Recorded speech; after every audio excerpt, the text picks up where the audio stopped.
Chapter 6.12 The Great Obscenity. Early in this book,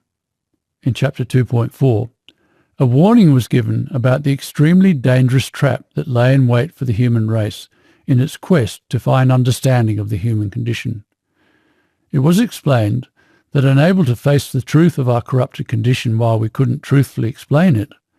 humans had no choice but to avoid any truths that brought the unbearable issue into focus, and instead live in Plato's dark, living tomb cave of alienated denial of it. With science, practiced as it is by humans, having to comply with this strategy. Science has necessarily been reductionist and mechanistic. It has avoided the overarching whole view of life that required having to confront the issue of the human condition, and instead reduced its focus to only looking down at the details of the mechanisms of the workings of our world, in the hope that understanding of those mechanisms would eventually make it possible for someone who wasn't afraid of the human condition to come along and synthesize the actual explanation of that condition from those hard-won insights, at which point there would no longer be any need for humanity to live in a dark and horrible state of alienating denial. As was pointed out about this strategy, the very dangerous trap inherent in this mechanistic, resigned to living in denial of the human condition, fundamentally dishonest approach is that it could become so entrenched that those practicing it could resist the human condition confronting truthful explanation of the human condition when it was finally found, and continue to persevere with the dishonest strategy to the point of taking humanity to terminal alienation and extinction. The potential trap is that the established dishonest scientific paradigm might not tolerate the arrival of the truthful scientific paradigm, even though facilitating its arrival has been science's great objective and fundamental responsibility,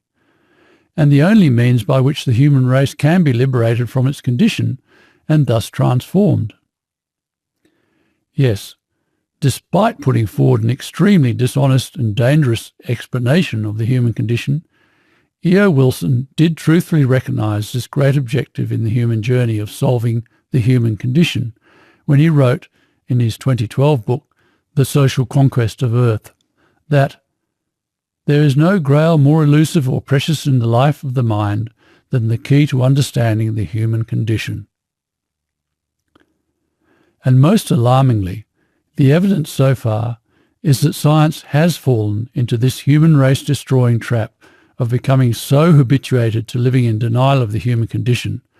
that it is refusing to acknowledge the fully accountable, truthful explanation of the human condition that has been synthesized from the insights it was tasked with finding. In particular, as explained in Chapter 3, the insights it discovered into the difference in the way genes and nerves process information. For over 30 years now, I and the 50 founding members of the World Transformation Movement, the WTM, the organisation I established in 1983 to research and promote understanding of the human condition because mechanistic science wouldn't approach this all-important subject, have been trying to interest the scientific community in the world-saving insights into the human condition that are being presented in this book. But, save for a handful of supportive scientists and some positive responses from other eminent scientists and thinkers, all our submissions have so far, as I will shortly document, been either ignored or rejected by the scientific establishment. And not just rejected, but allowed to be brutally persecuted. In 1995, instead of attracting interest, debate and support, I and the WTM were so ferociously attacked by the two biggest left-wing, dogmatic, pseudo-idealistic, let's pretend there's no human condition that has to be solved and the world should just be ideal, dishonest media organisations in Australia, namely our national public broadcaster, the Australian Broadcasting Corporation, ABC, and Fairfax Media, that I was made a pariah in the Australian community and the WTM was completely marginalised. We endured this situation until, after 15 long years of emotionally exhausting and, for such a small group, financially taxing defamation actions taken by us, which we've been told by legal experts involved what was at the time the biggest defamation case in Australia's history, we finally managed to right the extremely serious wrong. This vindication came in 2010 when 3 judges in the New South Wales Court of Appeal unanimously found that the earlier 2008 lower court ruling, which found my work to be of such a poor standard that it has no support at all from the scientific community, did not adequately consider the nature and scale of its subject matter. In particular, that the work was a grand narrative explanation from a holistic approach involving teleological elements, and that other important submissions were not adequately considered by the primary judge, including that the work can make those who take the trouble to grapple with it uncomfortable because it involves reflections on subject matter including the purpose of human existence, which may, of its nature, cause an adverse reaction as it touches upon issues which some would regard as threatening to their ideals, values, or even world views. A documentation of this attack in the Australian media and the subsequent court cases can be read at www.humancondition.com/persecution. This situation, where rather than receiving support from the scientific establishment for producing the all-important breakthrough synthesis of the human condition that science has been charged with finding, I have not been just ignored and rejected, but viciously attacked, was actually fully predicted long, long ago, some 360 years before Christ, by Plato during Greece's Golden Age. Recall in paragraph 81 how the acclaimed philosopher A.N. Whitehead described the history of philosophy as merely a series of footnotes to Plato.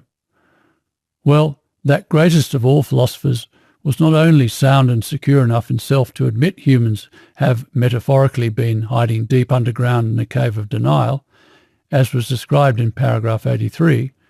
he was also able to warn of the great danger posed by the cave prisoners' determined opposition to the arrival of the truth that frees them from their horrible existence in that dark cave. While some of this description was referred to in paragraph 83, the inclusion here of more of what Plato wrote shows just how prophetic he was in anticipating the persecution that would meet the arrival of understanding of the human condition. Plato wrote, "I want you to go on to picture the enlightenment or ignorance of our human conditions somewhat as follows. Imagine an underground chamber, like a cave with an entrance, open to the daylight and running a long way underground. In this chamber are men who have been prisoners there." See all these quotes in the Republic highlighted at www.wtmsources.com/227. In this cave allegory, Plato went on to describe how the cave's exit is blocked by a fire, such that if one of the prisoners were to stand up and turn his head and look and walk towards the fire, all these actions would be painful, and he would have to turn back and take refuge in the cave of shadows, which are only an illusion of the real world outside the cave. The allegory makes clear that while the light of the fire in the cave prison corresponds to the power of the sun, and the sun makes the things we see visible, such that without it we can only see dimly and appear to be almost blind, having to hide in the cave of illusion and endure almost blind alienation was infinitely preferable to facing the searing, painful light of the fire or sun that would make visible the unbearably depressing issue of the imperfections of human life. Having described how living in a cave-like state of almost blind, alienated denial has tragically been absolutely necessary,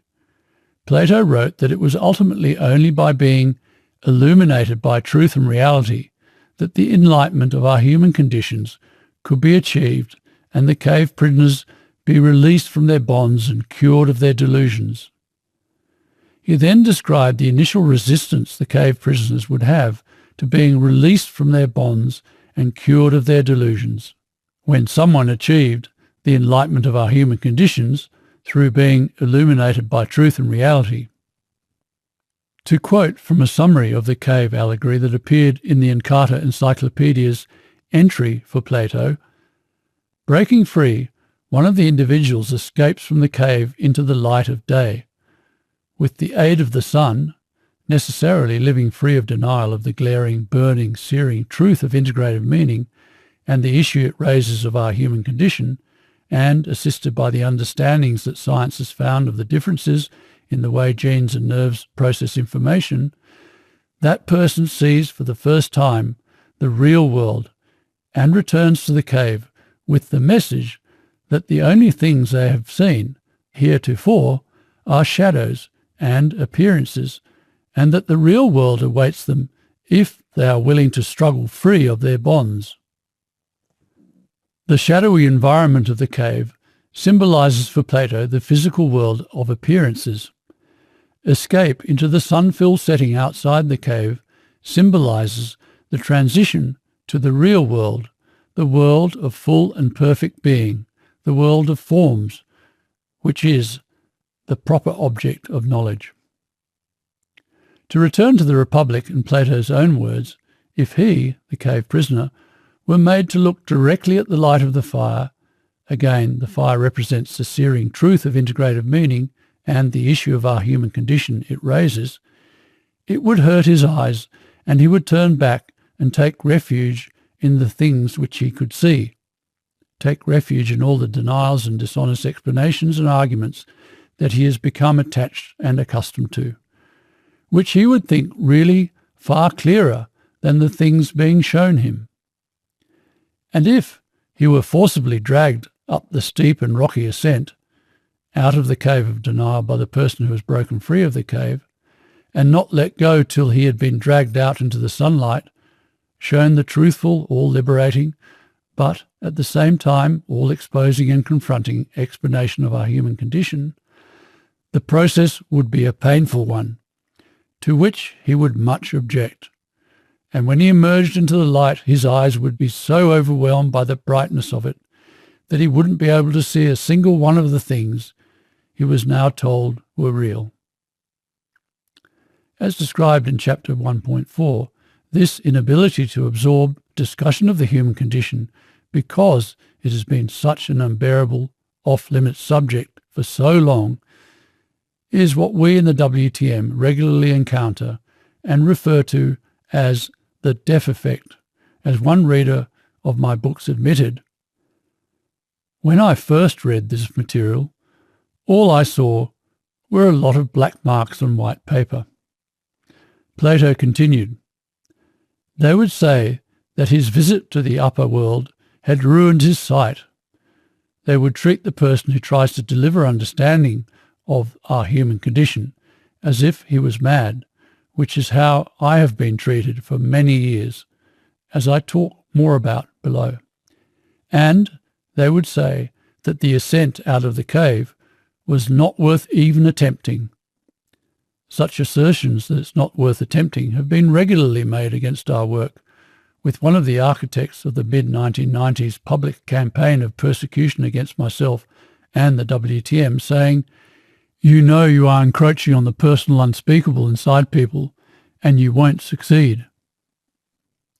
And the other architect of the attacks, the church minister who produced the defamatory articles and television program about my work, saying, "You realize you are attempting the impossible. You will be fighting to have this material accepted, right down to the last person on the planet. Plato didn't stop there, going on to say, and if anyone tried to release them and lead them up, they would kill him if they could lay hands on him. Again, all these quotes in the Republic highlighted can be seen at www.wtmsources.com/227. I might mention here that this idea that humans have been living as prisoners in a mind-controlled state of denial of their reality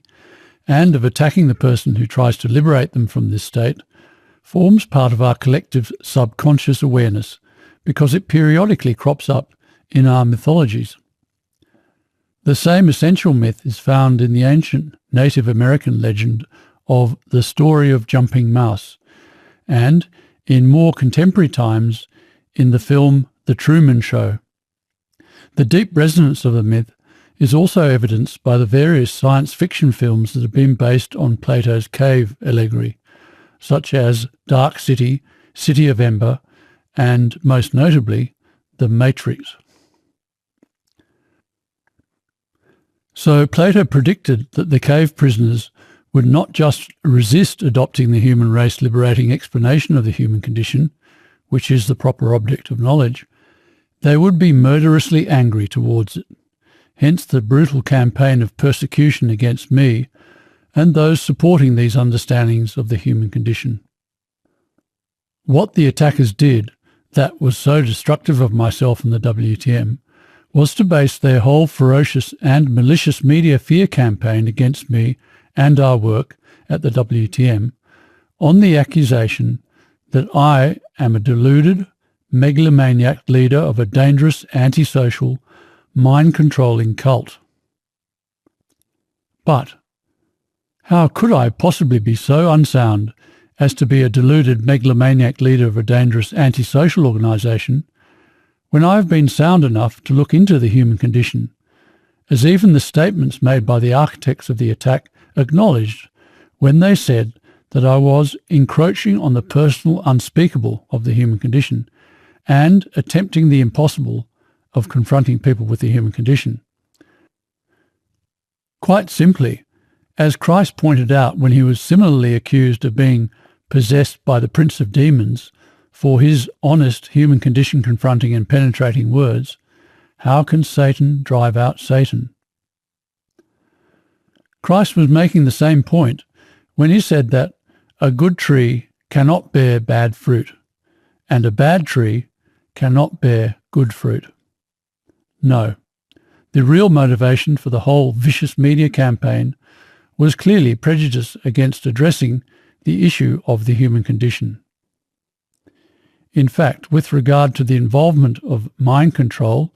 as the psychologist Arthur Janov pointed out in paragraph 221,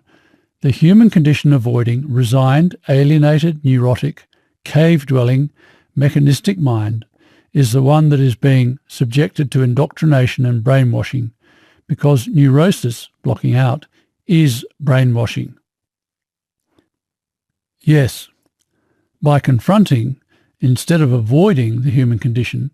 the information being presented in this book is the soundest, least neurotic, least brainwash information that exists. This information is the very opposite of the mindless dogma that characterizes a mind-controlling sect. It is mindful understanding, brain food, not brain anesthetic. To accuse those supporting this information of being involved in mindlessness was an absolute reverse of the truth lie. Again, the real problem was precisely that we were daring to address the historically forbidden subject of the human condition, that we were daring to think, and think very deeply, not think. With regard to the tactic of using a reverse of the truth lie to counter truth, examples of which are littered throughout this book, Hitler once said that the most convincing lie is the absolute lie, because in the big lie there is always a certain force of credibility. Yes, the reverse of the truth lie is the ultimate unscrupulous and malicious way to attack truth. Some idea of the prescience of Plato's anticipation of the ferocity of the attack that would be made on the person who escapes from the cave into the light of day and then dragged humanity out into the sunlight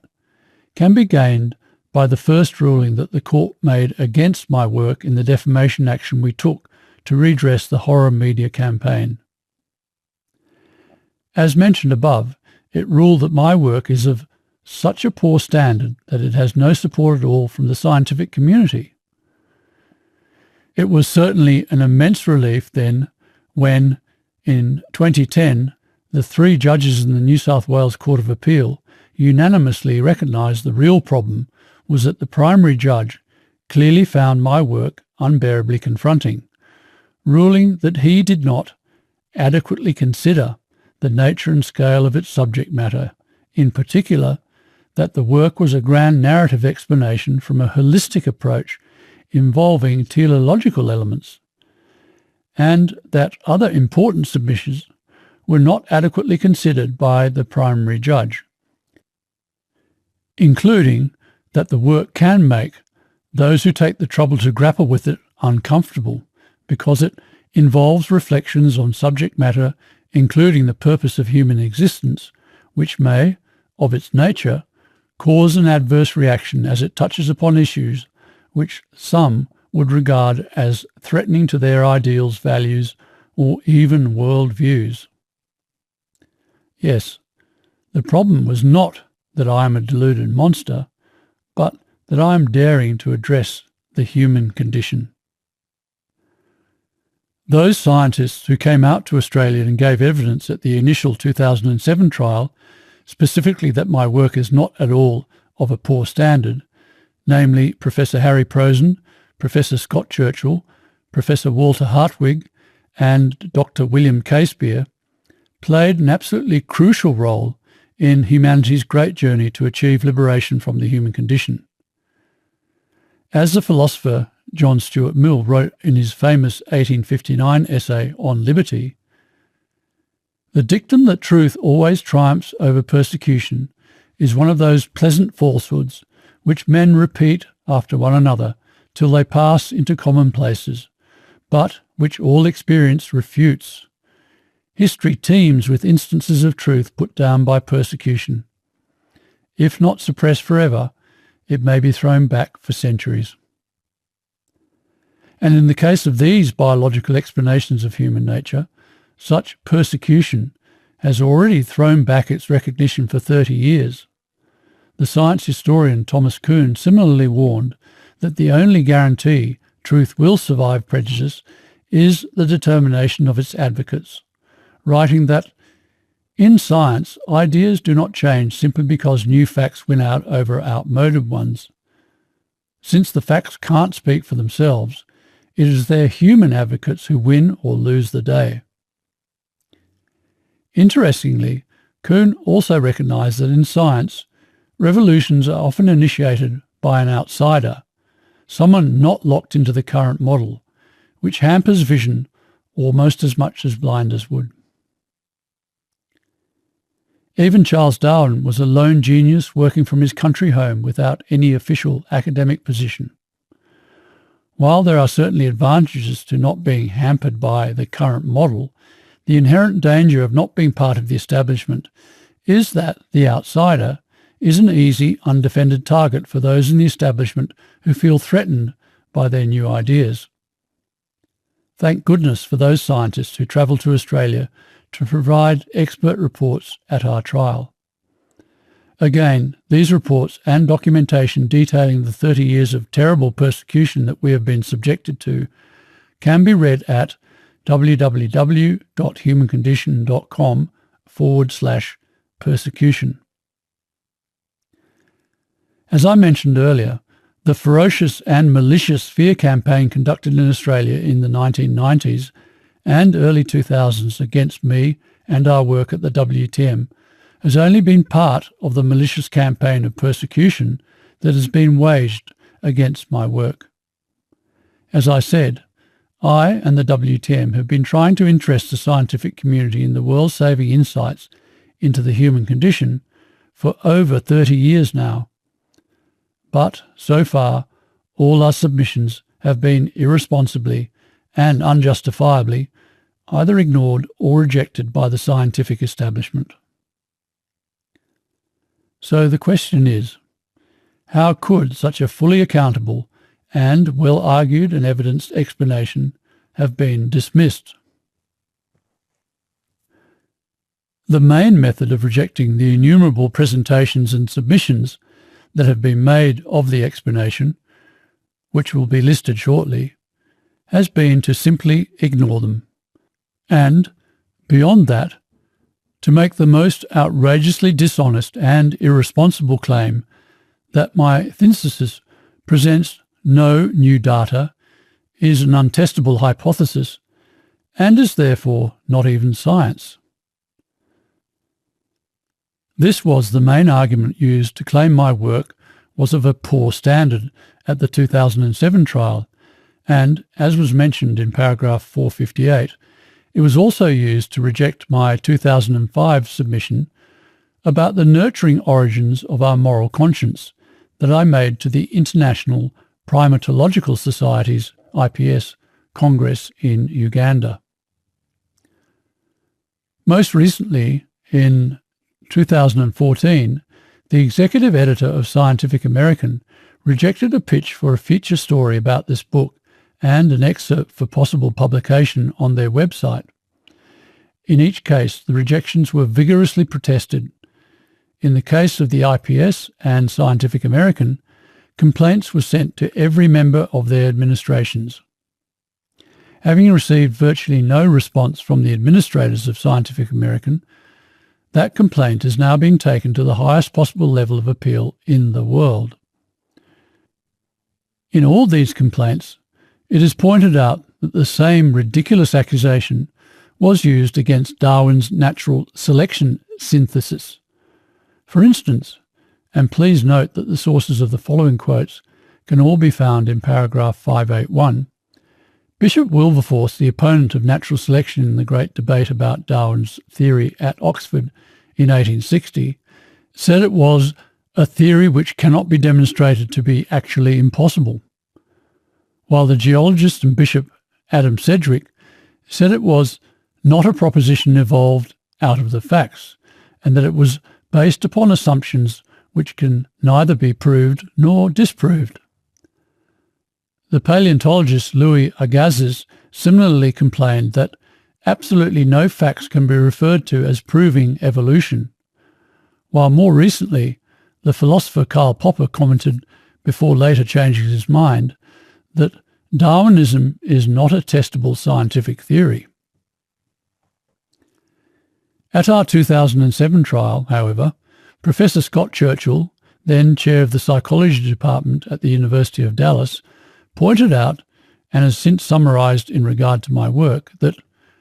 Griffith's ideas have been criticised for not presenting the field of science with new data and testable hypotheses.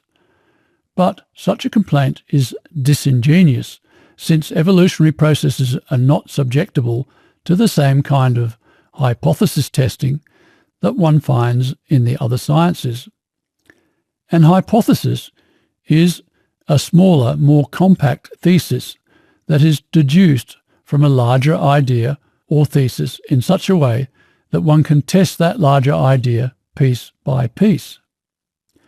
Whereas the kind of synthesis offered in Griffith's book is presented both conceptually and metaphorically with an aim to tie together existing data while correcting and expanding upon the more limited existing interpretations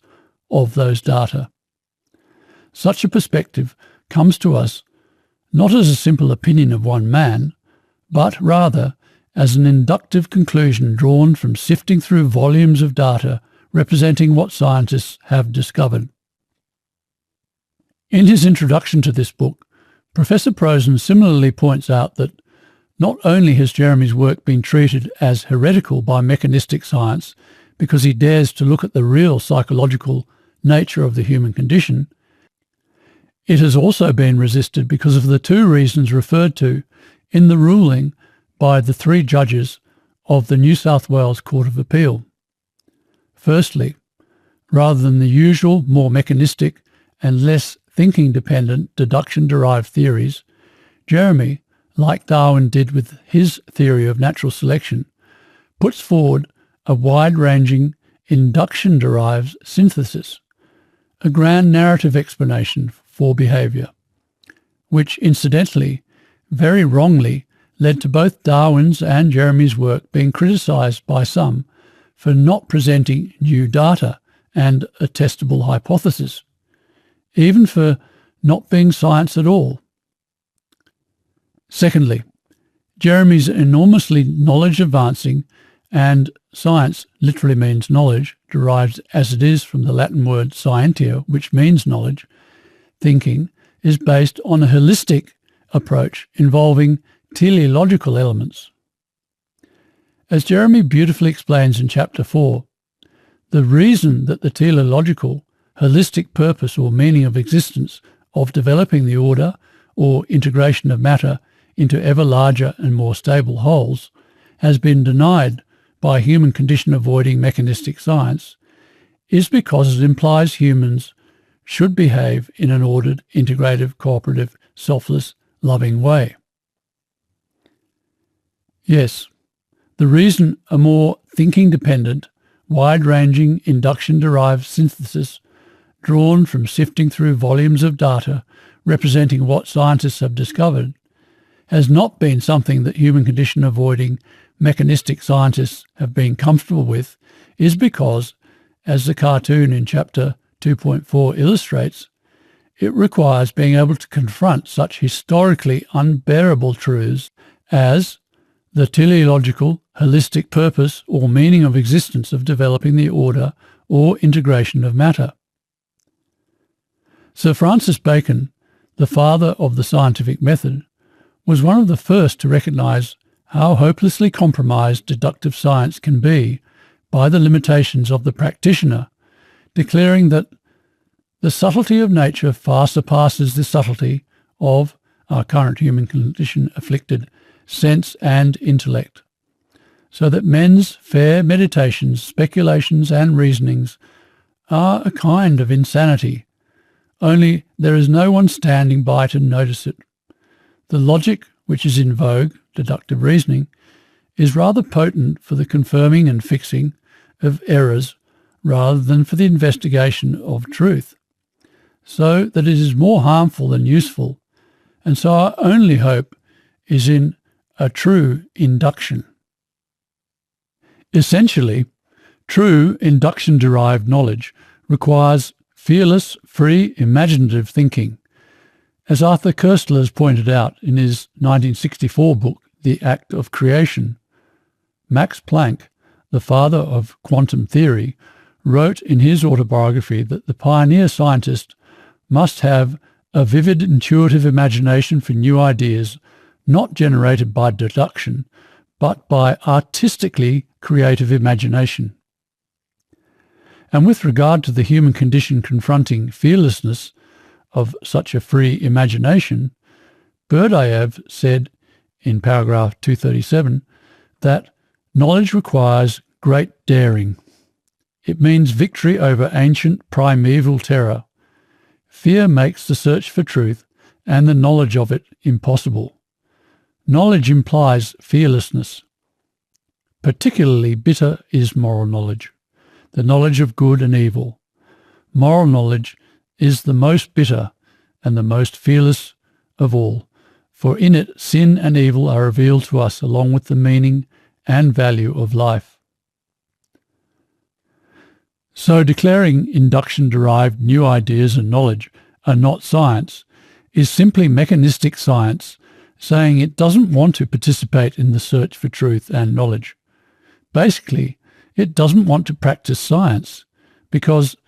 science literally means knowledge. Another malicious device that has been used to try to dismiss my work is claiming it puts readers in a non-falsifiable situation, where if you oppose this information, you are said to be suffering from denial, leaving you no way to disprove or falsify the explanation being put forward. But the problem only really exists at the superficial level, because the ideas being put forward can be tested as true or otherwise. These are not untestable hypotheses that must be accepted on blind faith. For instance, the existence of denial of the issue of the human condition can easily be established by scientific investigation. In fact, since humans are the subject of this particular study, each person can experience and thus know the truth or otherwise of what is being put forward. Once the explanations are presented and applied, you will discover they are able to make such sense of human behaviour that your own and everyone else's becomes transparent. This newfound transparency confirms that this understanding is the long-sought explanation of the human condition. Other equally disingenuous arguments that have been used to try to undermine this synthesis include accusing me of overly appealing to authority to try to persuade the reader, cherry-picking evidence to make it fit a preferred theory, false interpretation of quotes, faulty generalization, repetition designed to indoctrinate, mind projection fallacy, where you project your own false view of the world and declare others irrational if they don't hold that view, dogmatically asserting ideas to be true, being full of hyperbole about humans being selfish egomaniacs, and claiming that humans are fallen and headed for disaster when humans are only getting better. For example, look at how the quality of life has improved in China. I would argue, however, that the accountability of the arguments and the quality of the evidence I refer to in support of all my various theses are undeniable. But again, when the need for denial is desperate, any excuse will do. The main point is that this denial, this ignoring, rejecting and persecuting, has been completely and utterly unjustified. In fact, it has been totally irresponsible, obscenely irresponsible. Certainly, all the world-saving insights that appear in this book, insights that I have been putting forward for 30 years, bring the historically unbearably confronting issue of the human condition into stark focus. But all are presented within the framework of the compassionate explanation of the human condition, which means the need for denial of them has been removed. As emphasized from the beginning of this book, the human race has always lived in hope, faith and trust that one day the redeeming explanation of our psychologically distressed and insecure human condition would be found. And the most fundamental reason for freedom of expression to be maintained in the world is to keep the door open to that possibility. The 2007 court case in Australia about my work was at base a fight to maintain this freedom of expression, because what my detractors were doing was using lies and misrepresentation to try to deny me the freedom to express my ideas about the human condition and have them fairly evaluated. Of course, when a person resigned themselves to living in denial of the human condition, that in itself was an act of oppression of their own freedom to think about the human condition. The psychological process of denial, which we humans have had to practice on a vast scale while we couldn't truthfully explain and thus safely confront the human condition, has entirely been about denying our minds the freedom to think freely. It has been about oppression. Yes, alienation, which the human race is entering a state of terminal sickness from, is all about repressing the freedom to think. So the truth is, when we have spoken about freedom of expression, we have only used it in a relative sense, because while we allow people to oppress the freedom within their own mind to think about the human condition, we seek to stop the oppression of free thought everywhere else in society. It is all very contradictory. But, despite the existence of this conundrum, the ultimate freedom of expression humans have been fighting for is the freedom for all people to not have to resign, to not have to live in Plato's horrible, dark, living tomb, cave of alienated denial of the human condition, which means we have been fighting to maintain the freedom to express analysis of the human condition, because only that freedom could allow the answers about the human condition to emerge and end the need for that cave-dwelling state of denial. Yes, the ultimate knowledge that science, that part of our society that was assigned the special task of searching for knowledge, had to find was self-knowledge, understanding of our corrupted human condition. Certainly science, being practiced by insecure human condition-afraid humans, had to go about that search in a denial-complying, mechanistic way, avoiding any confronting truth about the human condition. But that was always only the first stage of science's search for understanding of the human condition. It always had to remember that at some point, the second stage had to take place, where someone secure enough in self could confront the human condition and synthesize the explanation of it from those hard-won insights into the mechanisms of the workings of our world that its practitioners had found. Science had to remain open to the possibility that the human condition confronting truthful explanation of the human condition would one day be found. Yes, science holds the ultimate responsibility to consider, not ignore, or worse, falsely dismiss and even persecute well-reasoned and evidenced scientific analysis of the human condition. What has transpired has been obscenely irresponsible. What now needs to be explained is that there have been two aspects to humans' resistance to new ideas. Firstly, there is the just described fear we have of encountering ideas that confront us with the historically, but no longer, condemning truth of our corrupted condition. The second aspect of our resistance to new ideas is a consequence of this first aspect. As was explained in Chapter 3, being insecure about our fundamental goodness and worth, we became egocentric. Our minds became centered or focused on trying to prove we are good and not bad, forever searching for reinforcement and validation. The result of this insecure, egocentric existence meant that as we grew up and searched for ways to validate ourselves,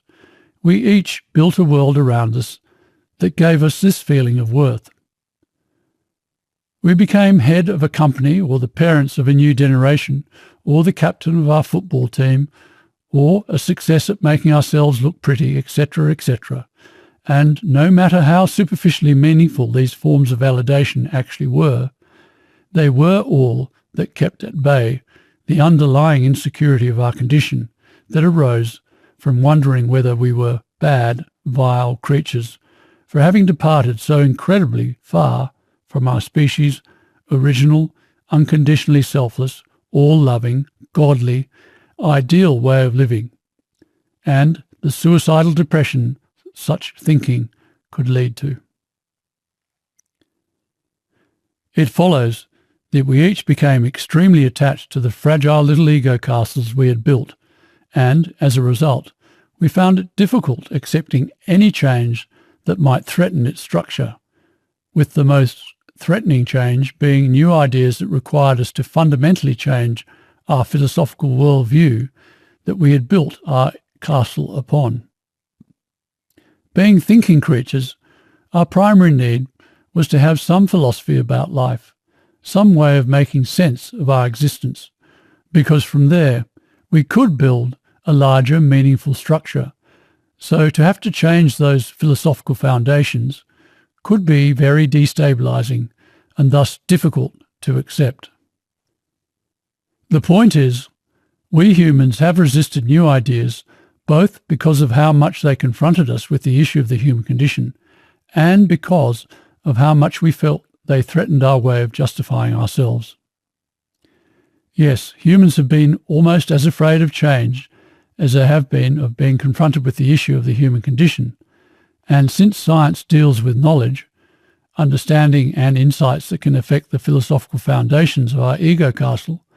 advances in science could be very difficult for humans to accept and adapt to. It is no wonder Thomas Kuhn said that the old scientists who became established within the dominant paradigm have to die off first. They will virtually never accept the new paradigm. Only the younger generation of scientists who don't have the emotional attachment to the old paradigm will be willing to change their minds. The physicist Max Planck put it more succinctly when he said that science progresses funeral by funeral. It follows that since the arrival of the truthful explanation of the human condition brings the most self-confrontation and the greatest change, in fact, a whole paradigm shift from living in denial to living honestly, it will be resisted the most, which is what Plato predicted. So the reality is that any meritorious new idea in science has typically gone through stages of resistance and even persecution before gaining universal acceptance, a process the philosopher Arthur Schopenhauer articulated when he said that the reception of any successful new scientific hypothesis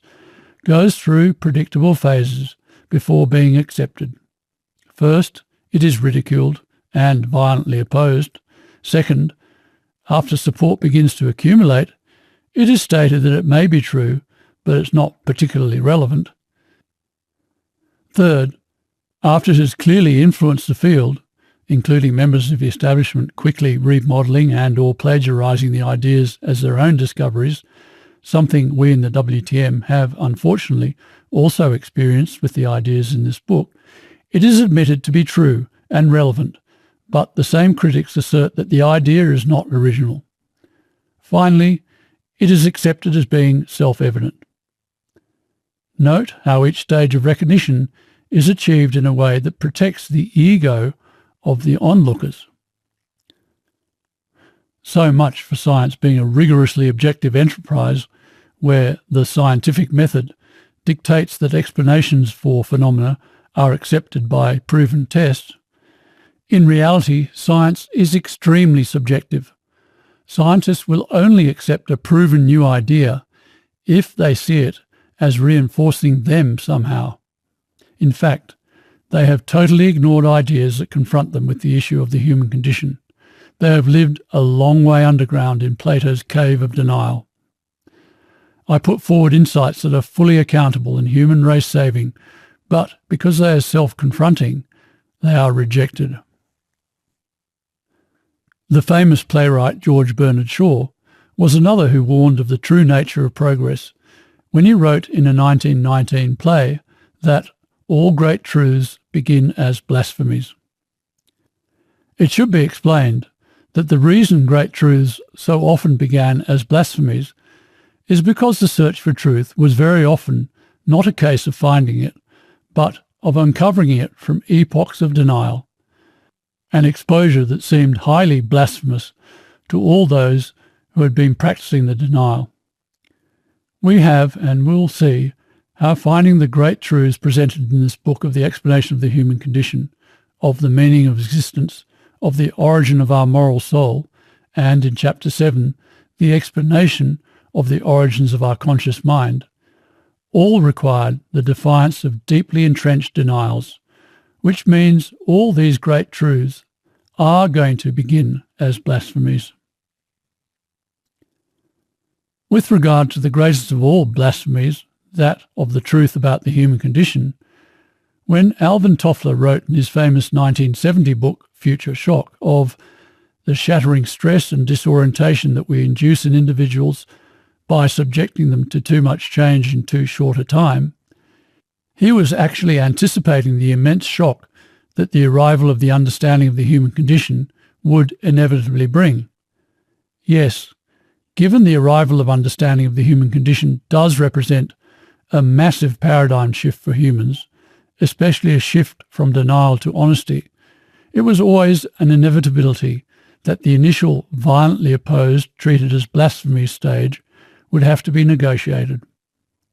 But the fundamental truth remains that science holds the ultimate responsibility to consider, not ignore, or worse, falsely dismiss and even persecute well-reasoned and evidenced scientific analysis of the human condition. What has transpired certainly has been obscenely irresponsible. Basically, while most, indeed almost all scientists who have become attached to the old denial-complying mechanistic paradigm will initially violently oppose and treat as blasphemies these world-saving new understandings about the world of humans, and have done so, there needs to be some who are sufficiently secure and sound to support the new paradigm. As John Stuart Mill said, history teems with instances of truth put down by persecution, which means that, as Kuhn said, in science, ideas do not change simply because new facts win out over outmoded ones. Since the facts can't speak for themselves, it is their human advocates who win or lose the day. And indeed, Professor Prosen and the other scientists who defended my work at the trial were just such critically important, secure and courageous advocates. Yes, as the three judges in the New South Wales Court of Appeal, led by Justice David Hodgson, recognised as being critically important considerations, my work can make those who take the trouble to grapple with it uncomfortable, because it involves reflections on subject matter including the purpose of human existence, which may, of its nature, cause an adverse reaction as it touches upon issues which some would regard as threatening to their ideals, values, or even worldviews. What an absolutely courageous and precious ruling for the human race.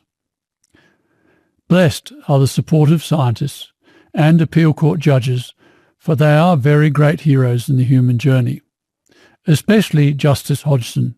a Rhodes Scholar who, as stated in his 4th of September 2012 obituary in the Sydney Morning Herald, from an early age had been fascinated by what went on inside the human head, and had written books on consciousness, and was said to be blessed with flawless logic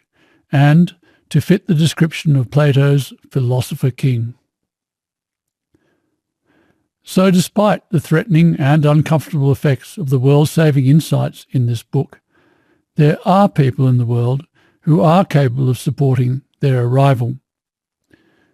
The great prophet Daniel understood that there would be people who could cope with the truth about the human condition when it arrived, when he said in the Bible that the people who know their God, those who are sound and secure,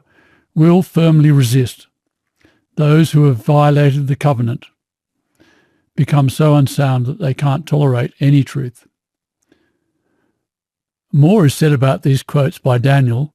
in paragraph 1123. The reason I put arrival in italics above is because once this initial support emerges, others will hear about it and support will grow from there. In fact, as will be described in Chapter 9, once this project of bringing understanding to the human condition gets through the very difficult preliminary arrival stage, where these insights are violently opposed and treated by most as blasphemies, the whole human race will discover that there is not only a way to cope with this massive paradigm shift, there is a completely satisfying and utterly exciting and extremely easy way to now live. It is only at the arrival stage that there is extreme resistance. So while support has begun for these world-saving understandings, much more is needed because, as described, advances in science of this magnitude have to overcome a great deal of resistance. History has taught us that since the beginning of scientific inquiry, those who pioneered the demystification and clarification of the human situation have particularly been persecuted. It is only through the immense courage of the advocates for free thinking that knowledge has been able to replace mysticism, abstract description, delusion, and denial. At the beginning of the formalization of the discipline of science, Socrates, Plato's great teacher, and the fearless pioneer in replacing superstition and dogma with logical explanation, faced such hostility he was forced to take his own life by drinking poison. The journalist Robert Howard described the backlash the great demystifications of our historical ways of fortifying ourselves against the insecurity of our condition have provoked when he wrote in a 1992 issue of The Bulletin, "Three major blows have dented humanity's self-esteem. Copernicus showing that the Earth was not the centre of the universe, Darwin showing descent from animals, and Freud arguing that the rational conscious mind is not master." Yes, each of these ideas was widely rejected and their proponents persecuted by society, with eminent scientists and or religious leaders of the day leading the charge.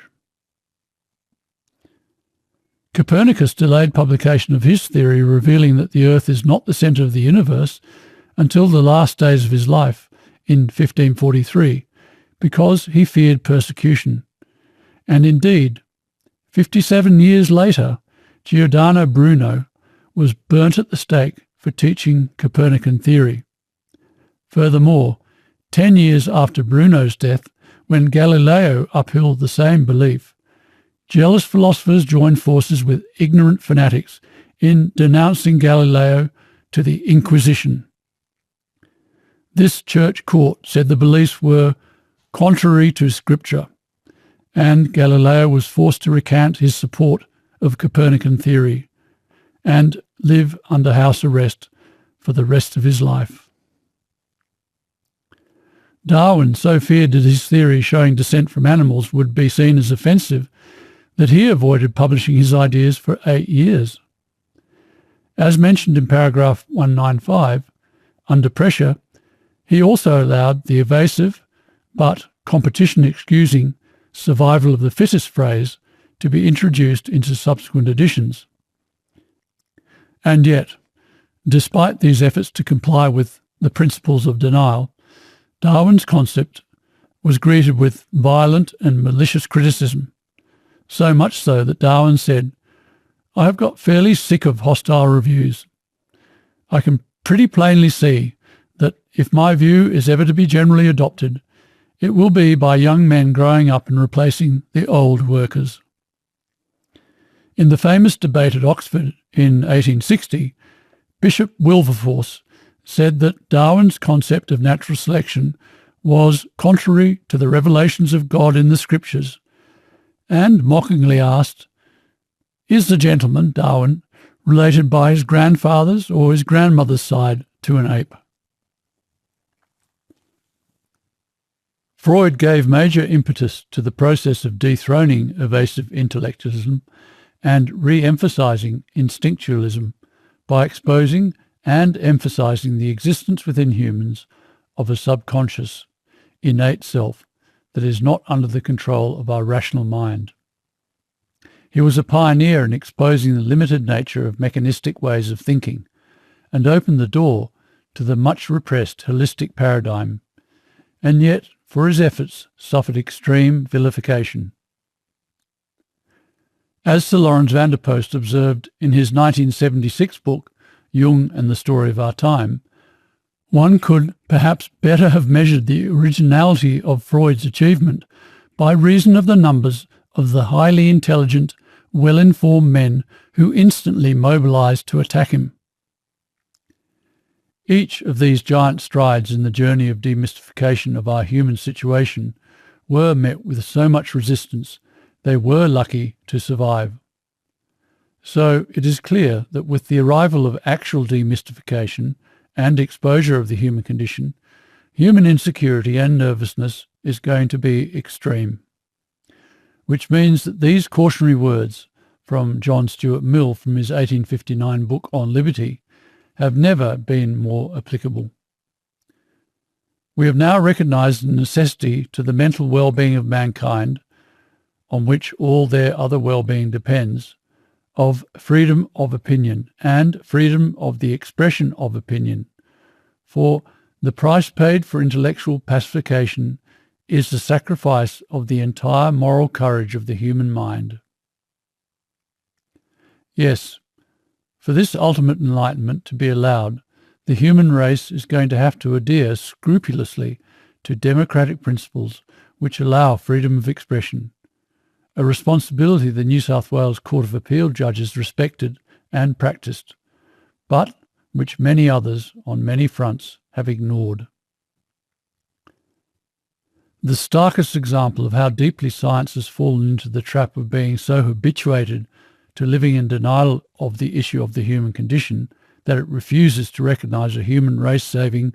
truthful explanation of the human condition can be seen in the establishment of all the so-called brain initiatives that have been launched recently, the prime examples of which are outlined below. And you can find the sources of the following quotes in paragraph 603.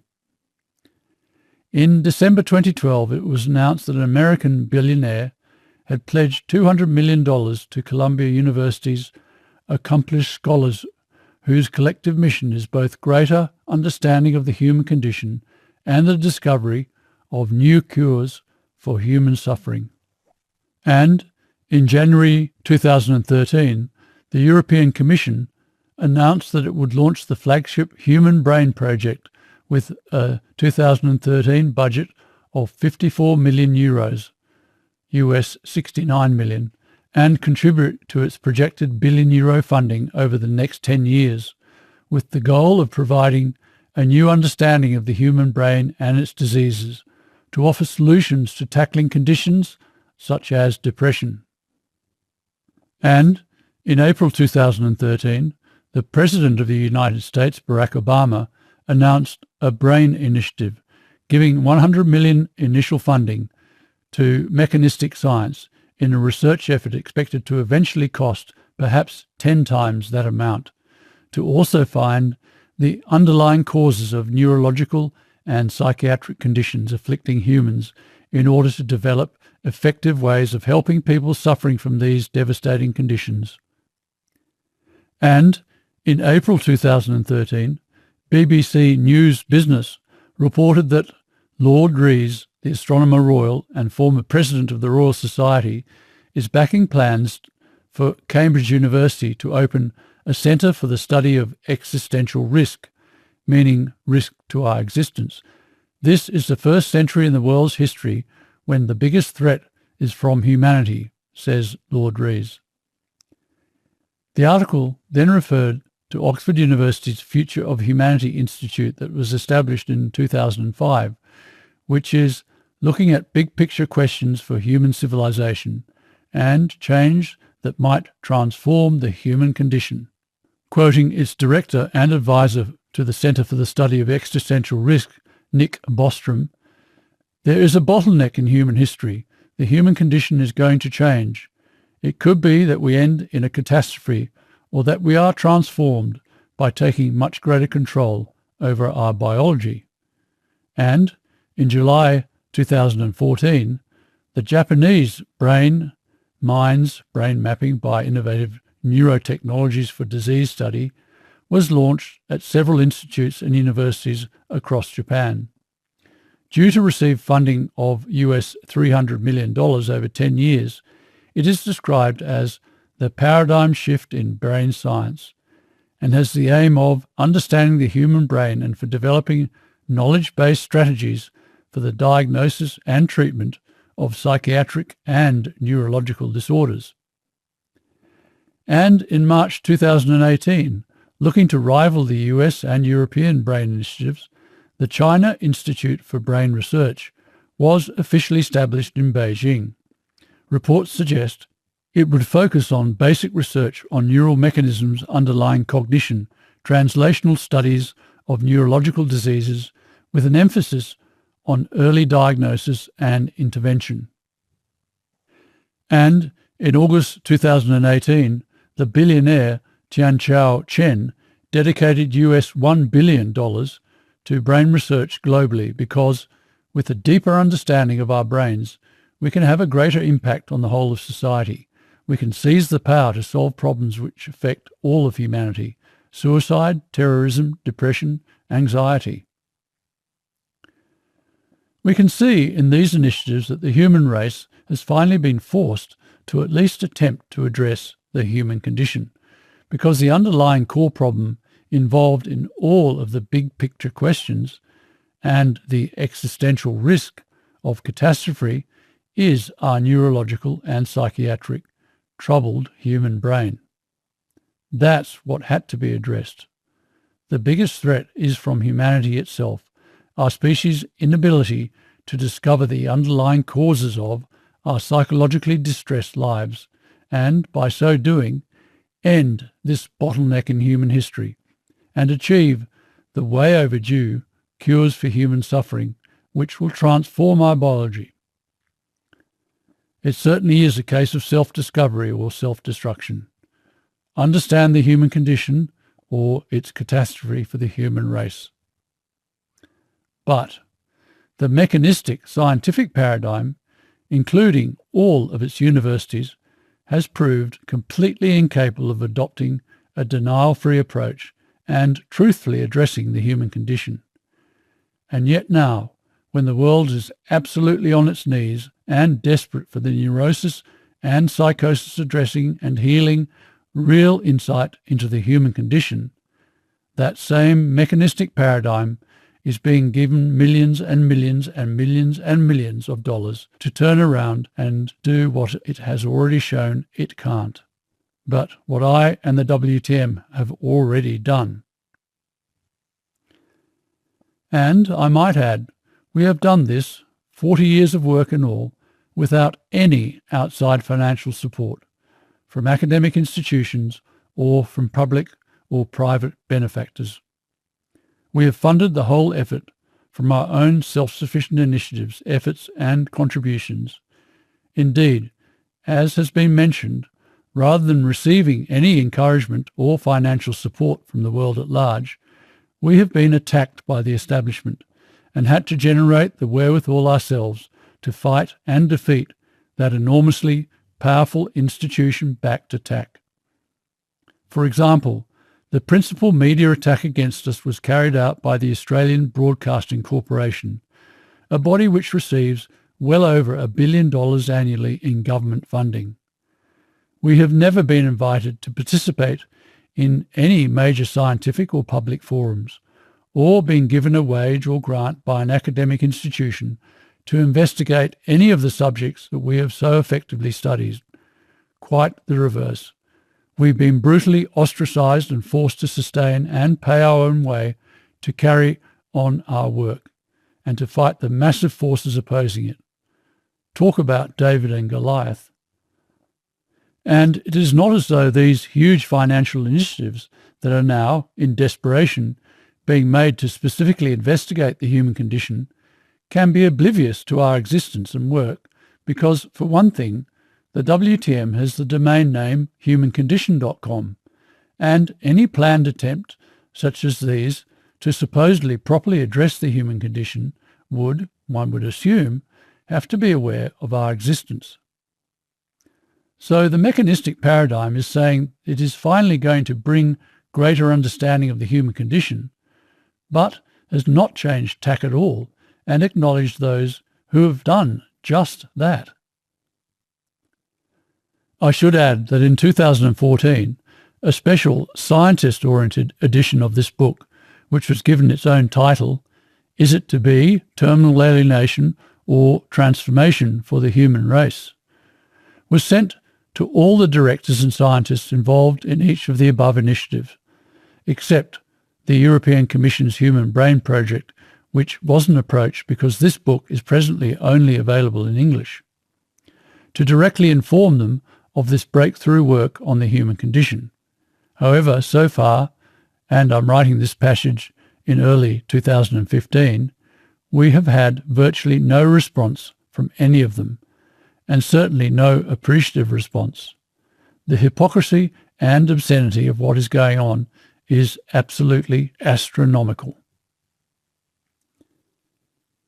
In regard to how utterly dishonest and completely self-defeating the human condition avoiding reductionist, mechanistic paradigms attempt is to solve the mental problems that now threaten to overwhelm humanity, I should re-include the reference Professor Prosen made in this book's introduction to an opinion piece by Benjamin Y. Fong of the University of Chicago that was published in the New York Times in 2013. Fong wrote that the real trouble with the Brain Initiative is the instrumental approach. Such biological reduction is intent on uncovering the organic cause of mental problems, rather than looking into the psychosocial factors. By humbly claiming ignorance about the causes of mental problems, neuroscientists unconsciously repress all that we know about the alienating, unequal, and dissatisfying world in which we live, and the harmful effects it has on the psyche, thus unwittingly foreclosing the ability to alleviate mental disorder. Fong is right. As he says here and elsewhere in his article, mechanistic science's synthetic focus on the organic rather than the psychological nature of mental problems can only end in denying humans the possibility of self-transformation. As Professor Prosen recognized in his introduction, it is only the psychosis addressing human condition confronting position that I have taken that could hope to find, and now has found, the reconciling and human race transforming understanding of the human condition. And yet, it is this approach that has been treated as heretical, an anathema, and a threat by the mechanistic scientific establishment. In a further horrific example of the obscene ill-treatment of these human race-saving breakthrough understandings in this book, the reader can imagine our shock when in 2012 the WTM learnt that the three leading anthropologists responsible for putting forward the self-domestication hypothesis, SDH, Wrangham, Hare and Wobber, all of whom, as had been mentioned, were informed many years ago of my love indoctrination explanation for the origins of R and the bonobos' moral instincts, made no acknowledgement or even mention of my synthesis in their 2012 paper, despite acknowledging the work of many other researchers in a detailed section on evolutionary explanations for reduced aggressiveness in bonobos relative to that in chimpanzees. Worse, it would appear that since they were each made aware of my synthesis, in the case of Wrangham on 4 separate occasions, the earliest being in 1988, what they have done is take virtually all the elements from my synthesis, such as the bonobos' ability to throw light on our origins, and specifically the origins of our morality, that their social groups are much more stable than those of chimpanzees, the role of females in taming male aggression, the liberation of consciousness, the role of self-selection, the neotenizing juvenilization process, the use of the domestication of dogs and foxes as an illustration of the neotenizing juvenilization process, the significance of ideal ecological conditions, the use of sex as a device to reduce tension,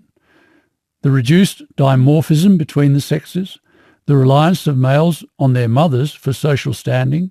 the lack of aggression between groups of bonobos,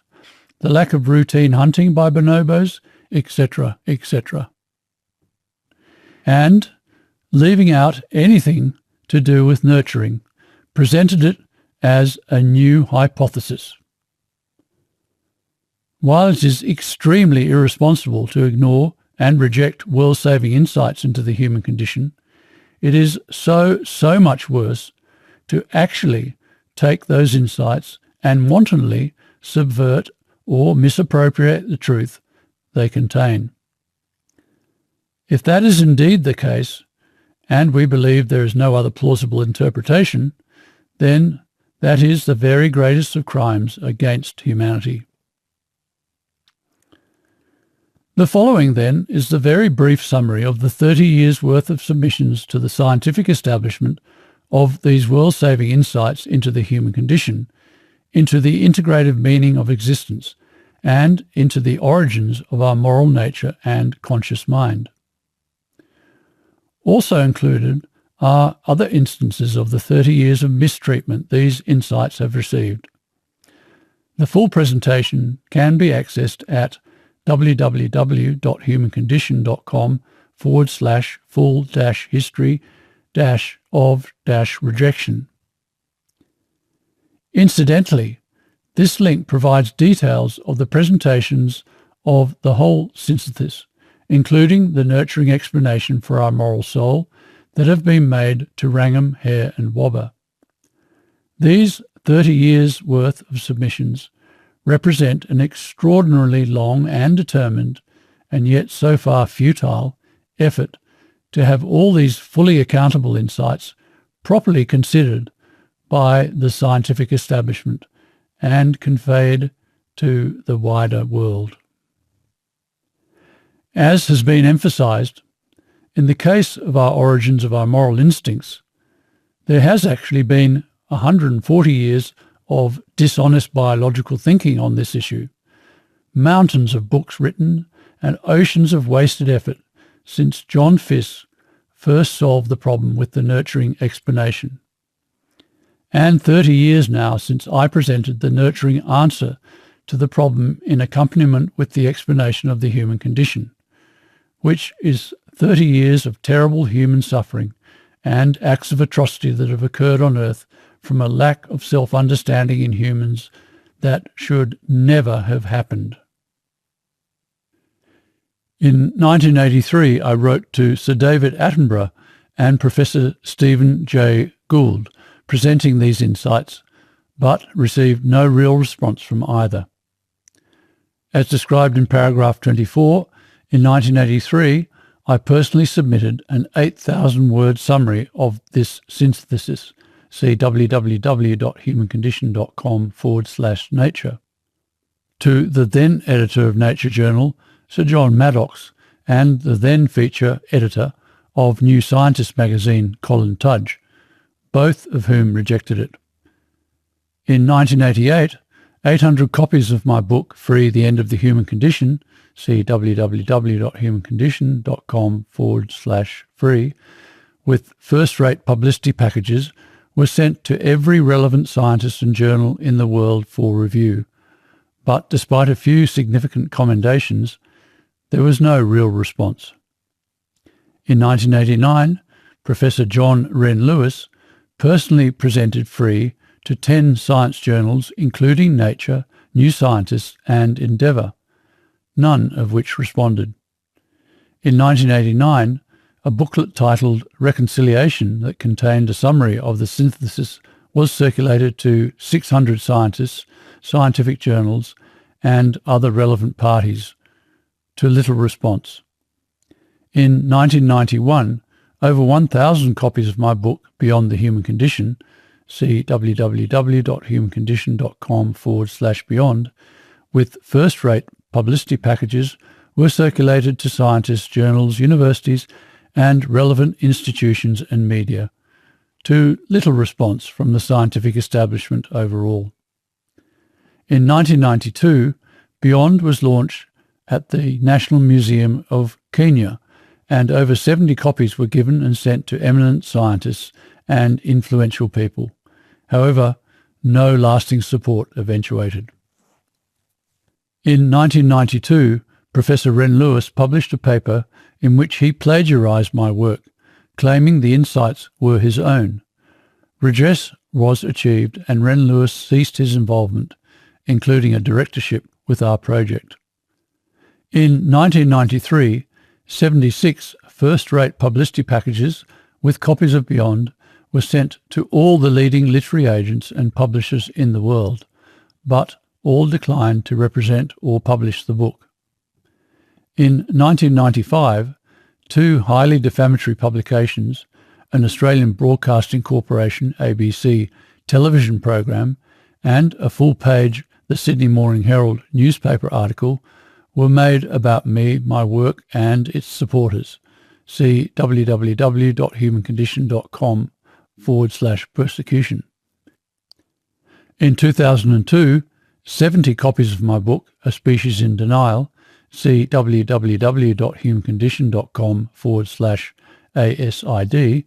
were sent to the leading literary agents in the world, and another 70 copies were sent to the major international publishers, but all declined to represent or publish the book. In 2003, a further 800 copies of A Species in Denial, with first-rate publicity packages, were circulated to scientists, journals, universities, and relevant institutions and media. Despite a foreword by Professor Charles Birch, a commendation from Professor John Morton, and becoming a bestseller in Australia and New Zealand, where it sold more than 10,000 copies, the scientific community all but failed to respond. Between 2004 and 2006, 2,500 copies of a documentary proposal, see www.humancondition.com/doco, on the human condition, in which I outlined all the main biological explanations that are presented here in Freedom, was sent to scientists, scientific publications and organisations. While the proposal received over 100 commendations from leading scientists and thinkers, and engaged Professor Harry Prosen's ongoing support of these explanations, it did not produce any substantial long-term interest from the scientific community. In 2005, my proposal to present the citadel of the Darwinian Revolution, the biology of our human condition, at last explained, at the annual meeting of the American Association for the Advancement of Science, AAAS, titled Grand Challenges, Great Opportunities, was rejected by the Program Committee. In 2005, an abstract of my paper, Nurturing as the Prime Mover in Primate Development and Human Origins, see www.humancondition.com/IPS-2006-Congress, was submitted for presentation at the International Primatological Society's IPS 2006 Congress in Uganda, but, as just mentioned in paragraph 581, was rejected. In 2006, journalist Jo Sandin was unable to include reference to my nurturing explanation for human and bonobo moral behaviour in her 2007 book about the bonobos at the Milwaukee County Zoo, Bonobos Encounters in Empathy. In 2006, my book, The Great Exodus from the Horror and Darkness of the Human Condition, see www.humancondition.com/Exodus, was published online and sent to many relevant scientists, to no response from the scientific community. In 2008, the World Transformation Movement began presenting its online introductory videos. However, as yet, there has been little response from the scientific community. In 2009, my book, Freedom Expanded, see www.humancondition.com/freedom-expanded, was published online, but has not yet generated any real response from the scientific community. In 2011, my book, The Book of Real Answers to Everything, see www.humancondition.com/real-answers, was published online, but has so far failed to attract significant support from the scientific community. In 2012, Wrangham, Hare and Wobber published the paper The Self-Domestication Hypothesis, Evolution of Bonobo Psychology is Due to Selection Against Aggression, making no acknowledgement or even mention of my love indoctrination synthesis, despite each being previously informed of it, in the case of Wrangham, on 4 separate occasions, even appearing to subvert and misappropriate virtually all the elements of my synthesis, while leaving out anything to do with nurturing. In 2014, despite the explanation of the human condition that is presented in my books being the fulfilment of the core vision of Geelong Grammar School of cultivating the sensitivity needed to achieve that specific, all-important if there is to be a future for the human race task, the school chose not to include an essay on my life's work that was commissioned by its publishers for possible inclusion in its Corio anniversary book, 100 Exceptional Stories, which celebrates the lives of 100 exceptional past students. See www.humancondition.com/100-exceptional-stories. From July to September in 2014, a special edition of this book that was oriented to scientists, it was even given its own title that focused on the very serious plight of the world, Is It to Be? Terminal Alienation or Transformation for the Human Race, was sent to 930 leading science organisations, scientists and science commentators in the English-speaking world, including the scientists involved with the main brain initiatives. But despite each copy being accompanied by a personal appeal for support for the book's insights from Professor Harry Prozan, and undertaking 2 trips to the US and UK to discuss the book with interested scientists and commentators, the situation in early 2016 is that while there have been a few positive responses from individual scientists, our publishers are still waiting for appreciative responses from the scientific establishment. The reader should now have some idea of the scale of the persecution that my work has had to endure, and also some idea of the immense relief that the final court case ruling brought to those supporting these understandings. In particular, to myself, to my partner of 30 years, Annie Williams, whose loving support enabled me to cope with all the years of persecution. In particular, it was Annie's care that enabled me to recover from 10 years of the debilitating illness of chronic fatigue syndrome, CFS, that I developed in 1999 after endless years of fighting the persecution, which, incidentally, were 10 of what should have been the most productive years of my life.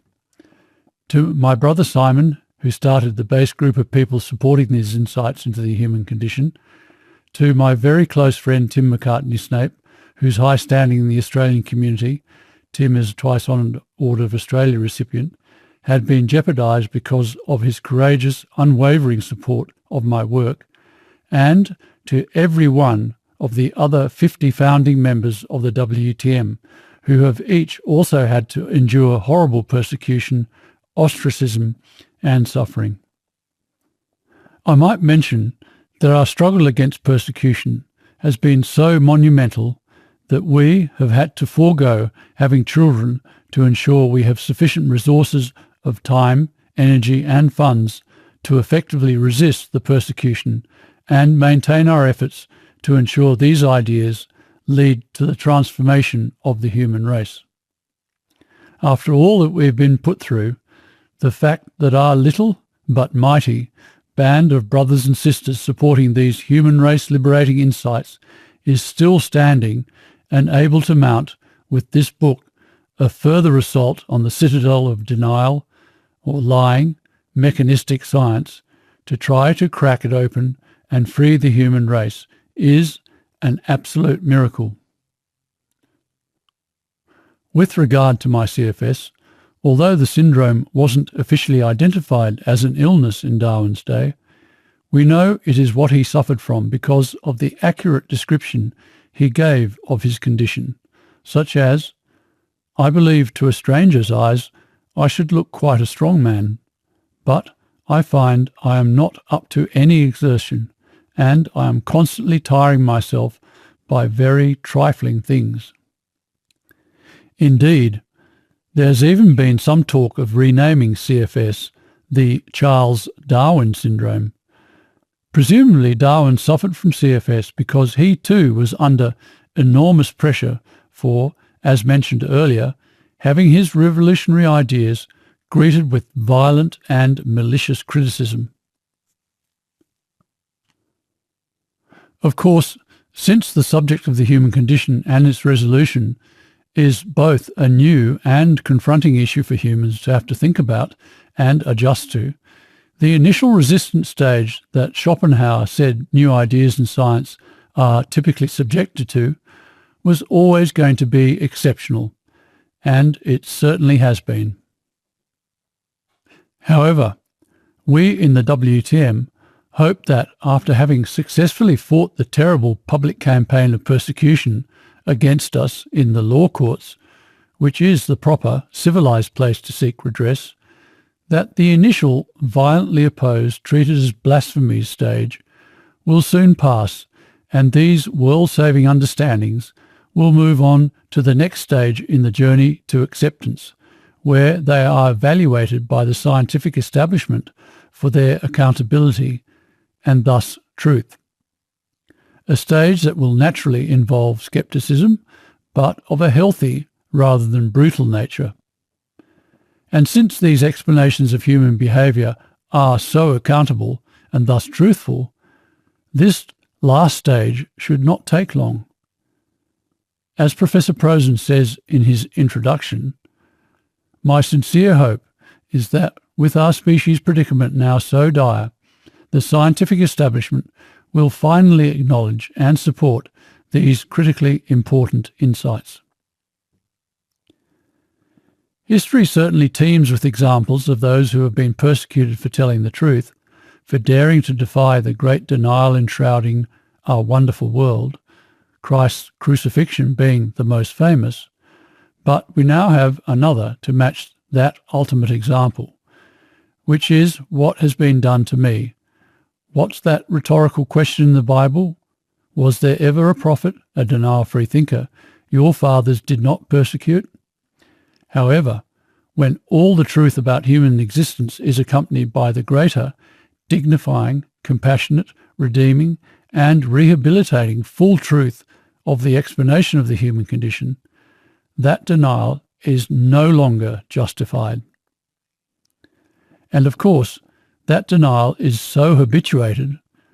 our fear of the truth has soaked into our bones, but nevertheless that door to the possibility of understanding the human condition must be kept open. There has to be sufficient soundness and strength of character left on this planet for the full truth to be supported when it emerges, which, as has been fully evidenced, it now has. Because if there isn't, then the consequences of terminal alienation for the human race that Michelangelo's and Blake's paintings at the beginning of chapter 3 horrifically portray are unthinkable. Dishonest intellectualism, as opposed to truthful instinctualism,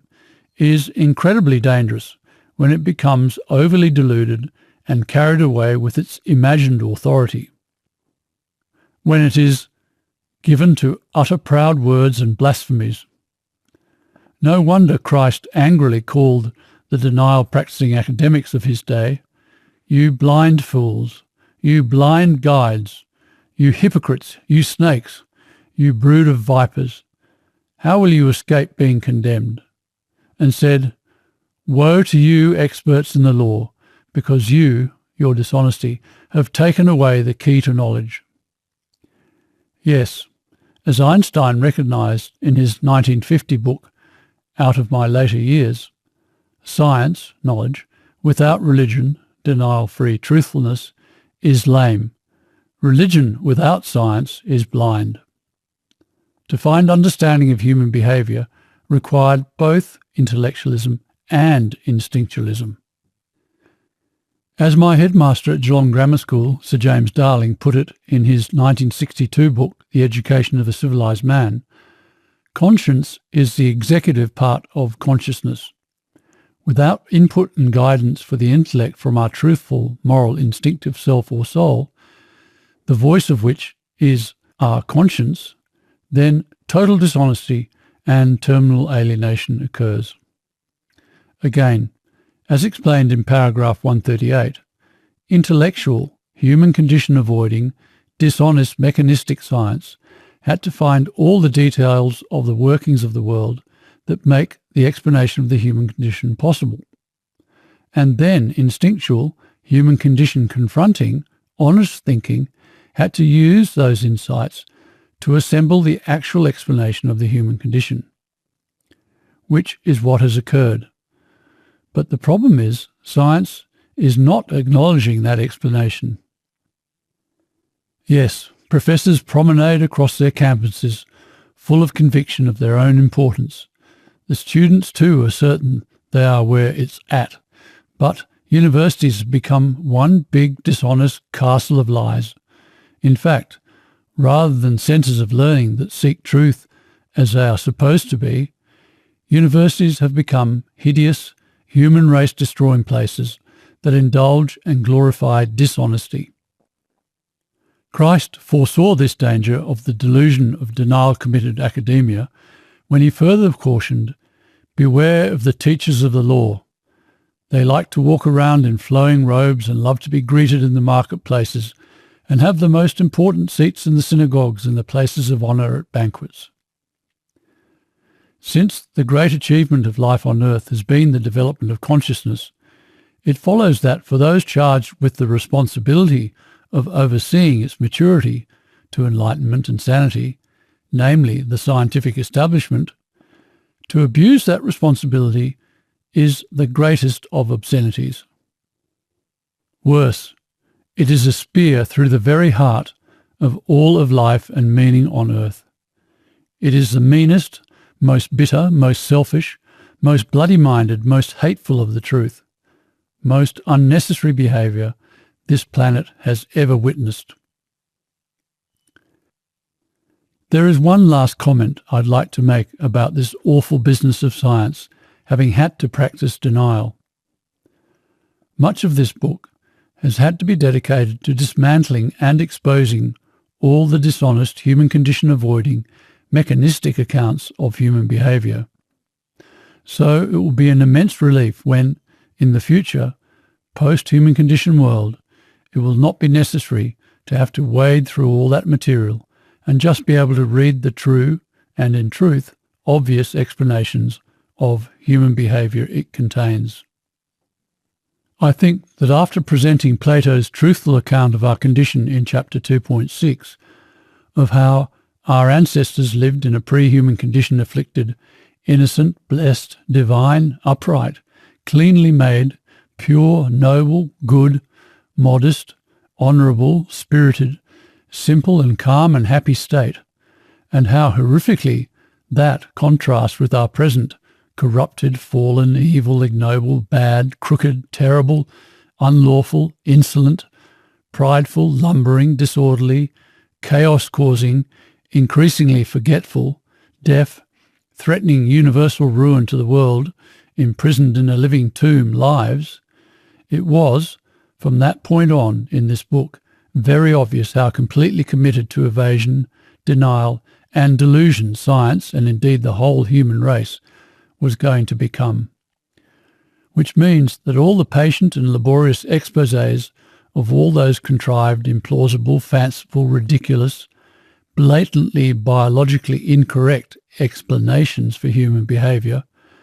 really became so predictable that in the end I think it must become tiresome to read. As mentioned in paragraphs 541 to 542, science certainly has become farcical. It is an immense shame that while the human condition wasn't able to be truthfully explained, scientists had to turn themselves inside out, perform incredible contortions, in order to invent a non-confronting world of supposed explanations of our behaviour for humans to live in. That's what has been so clever about the resigned upset state, how it managed to invent all these lies. So much brain power has been spent on that activity. A whole universe of bullshit has been created. So imagine how relieving and peaceful it is going to be able to leave all that behind. In fact, one day a version of this book will be available that has all the now redundant denials printed in grey highlight, so readers can just bypass them and go straight to the truthful insights it contains into our lives. Yes, one day all the lying will stop and go forever from planet Earth, and blessed will be that day. And now, with the truth revealed,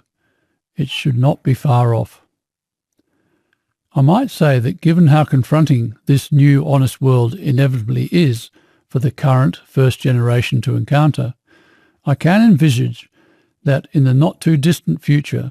the truth of the explanations of human behaviour contained in this book, all anyone from this current generation will need to do is read chapters 1 and 3 for the explanation and defence of our horrifically corrupted lives, and the final chapter that explains how every human can be completely transformed from that terrible condition. Not only can the dishonest explanations be avoided, but, except for the explanation of the human condition, all the other truthful explanations can also be avoided. Chapter 9 explains how this strategy of supporting the truth without overly confronting it works. Finally, I would be remiss not to observe how amazingly truthful and accurate Plato was in describing in his cave allegory the human condition and the difficulties involved in its eventual resolution. Plato was certainly one of the soundest men in recorded history. Indeed, along with the other two very great denial-free thinking prophets in recorded history, namely Moses and Christ, Plato made the most important contributions to humanity's great journey to enlightenment. Specifically, that through the Ten Commandments Moses gave humanity the most effective form of imposed discipline for containing the ever-increasing levels of upset in humans, that Christ gave humanity the soundest and thus most effective corruption and denial countering religion, and that Plato gave philosophy the actual business of studying the truths underlying all reality,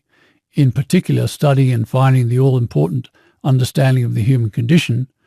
the best possible orientation and assistance. So you could say that the beauty and the taste of roses, rice and potatoes saved the human race. And I should add a leg of lamb, the prophet Abraham, to that world-saving feast, because Abraham contributed the precious foundation of real, effective religion with his emphasis on monotheism, the need to revere the fundamental truth about our existence of there being one true God, which we can now acknowledge is integrative meaning. Indeed, in what has to be the most truth-filled and thus greatest poem ever written, extraordinarily insightful extracts from it are referred to throughout this book, William Wordsworth's 1807 poem, Intimations of Immortality, probably best described the critical role denial-free thinking prophets have played in leading humanity by terming them the eyes among the blind. Thou best philosopher who yet dost keep thy heritage, thou eye among the blind, that deaf and silent readst the eternal deep, haunted forever by the eternal mind, mighty prophet, seer blessed, on whom those truths do rest, which we are toiling all our lives to find, in darkness lost, the darkness of the grave. The darkness lost, the darkness of the grave, where no truth is accessible, equates perfectly with Plato's living tomb, cave, of alienating denial, where virtually the entire human race has had to live incarcerated against the glaring truth of our condition. Yes, Wordsworth's reference to prophets being the eye among the blind perfectly describes how denial-free, truthful thinking had to act in partnership with human condition avoiding, blind, toiling, mechanistic science for the truth about the human condition to be found. In the words of the Encarta, summary of Plato's cave allegory, the proper object of knowledge, science, has been to achieve the transition to the real world, that is, end the alienated state of denial that humans have had to live in, get out of our species' horrible darkness of the grave, cave existence. It is only the enlightenment of our imperfect human condition that enables us to be released from the bonds of our cave-like prison of almost blind, alienated denial, and, as a result, be cured of our illusion and delusions. I should reiterate that Plato also emphasized how relieved the cave prisoner would be to be free of and transformed from his old dishonest existence by saying, when he thought of his first home and what passed for wisdom there, and of his fellow prisoners, don't you think he would congratulate himself on his good fortune and be sorry for them? I should mention that I've written much more in Freedom Expanded. See www.humancondition.com/freedom-expanded-Abraham-Moses-Plato-Christ about Plato's extraordinary contribution to the human journey to enlightenment, of his insightful thinking about the human condition, and about the absolutely incredible contribution Christ made to the human journey. Indeed, it is a measure of the precious way of coping with the human condition that Christ gave the human race that he is considered, to quote the National Geographic Channel, the most famous man in the world, and that most of the world dates its existence around his life as either BC or AD, before Christ, or Anno Domini, which translates as in the year of our Lord, referring to the year of Christ's birth. I also explain more about the absolutely incredible contribution Moses made to the human journey, with his first 5 books of the Bible being fundamental teaching in Christianity, Judaism, and Islam, and about the absolutely incredible contribution of monotheism that Abraham gave to the human journey. The remaining 3 chapters in this book explain the emergence of consciousness in humans, the story of humanity's journey from ignorance to enlightenment, and, finally, how the fabulous transformation of the human race takes place. In regard to the next chapter's explanation of how consciousness emerged, unlike the mysteries of the human condition, of our meaning, and the origin of our moral soul, our ability to understand consciousness depended on recognizing so many historical denied truths that mechanistic science can't be as easily criticized for ignoring its discovery as it can be for ignoring the other key insights, which is why the main damnation of science for its ill treatment of these world-saving insights appears here in Chapter 6. Chapter 6.13. Nurturing now becomes a priority. Before progressing to those final chapters, it needs to be emphasized that having found the compassionate biological understanding of the upsetting battle that humans have had to wage against the ignorance of our instinctive self, as to the fundamental goodness of our conscious self, our species' preoccupation with that battle can at last end, and focus return to the nurturing of our children. Further, now that we have found that very good reason why parents have been unable to nurture their children with anything like the unconditional love children instinctively expect and need, it is no longer necessary to deny the importance of nurturing both in the maturation of our species and in our own lives. Yes, with the arrival of understanding the terrible guilt that parents have felt for not being able to adequately nurture their offspring departs. Parents can now understand that their inability to adequately love their offspring is not their fault, but the product of the ever-accumulating levels of upset in the human race as a whole that resulted from our species' heroic 2 million year search for knowledge, specifically for self-knowledge, understanding of why we conscious humans are good and not bad. So yes, we can finally now admit the importance of nurturing and turn our attention back to the nurturing of our offspring. In fact, it now becomes a matter of great urgency that we do both these things. As stated in paragraph 564, the nurturing of children is what is required to produce adults who are sound and secure in self. Ultimately, It is only through the nurturing of our offspring that the human race can hope to become healthy, namely psychosis and neurosis free. Once again, to, as Ashley Montagu said, put man back upon the road of his evolutionary destiny from which he has gone so far astray, and restore health and happiness for all humanity. As will be explained in Chapter 9, with understanding of the human condition found, all humans can immediately be free of the agony of the human condition by taking up the transformed way of living, which involves adopting a mental attitude where you leave that agony behind as dealt with. But to produce humans who are completely free of psychosis and neurosis and not needing to take up the transformed way of living, they need to be nurtured with unconditional love in their infancy and childhood, a process that will take some generations to achieve, while all the accumulated upset within our species subsides.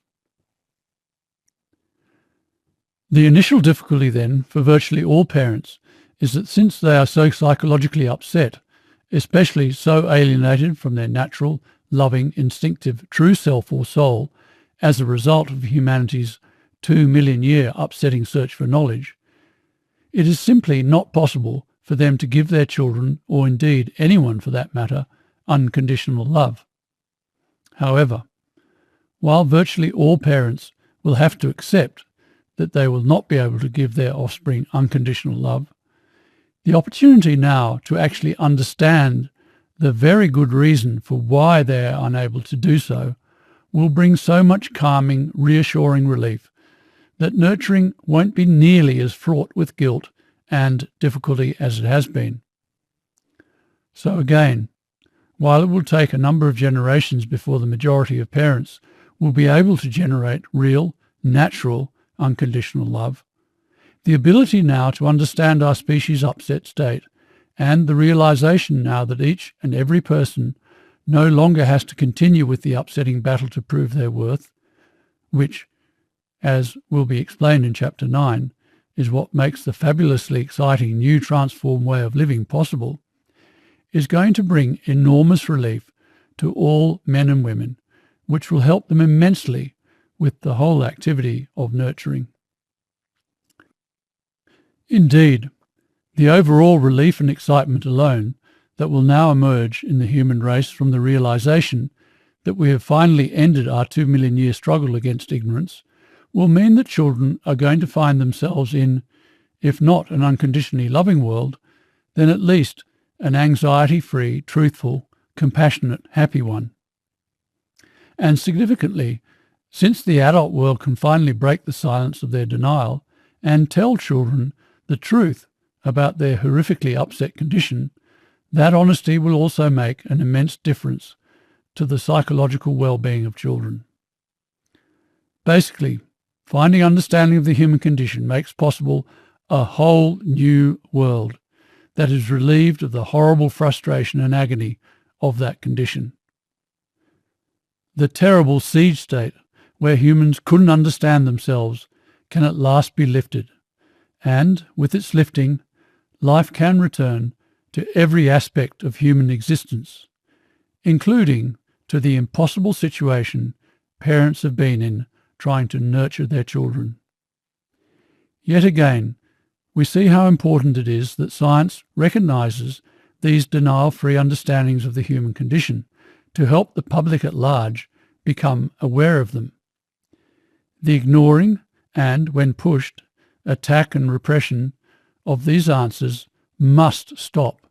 and they must instead be supported, because through that support, this great transition for the human race will be able to begin in earnest.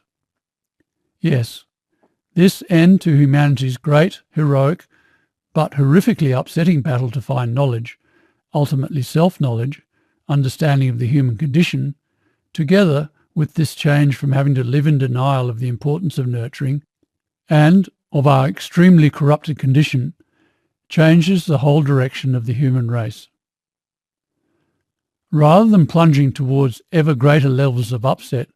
especially towards terminal levels of denial or alienation, suddenly humanity can be heading towards a world free of the human condition. Much more will be said in chapters 8.16b and 8.16c and 8.16d about the devastating consequences of parents' inability to nurture their infants while under the duress of the human condition, and how parents are to cope with the truth about the importance of nurturing.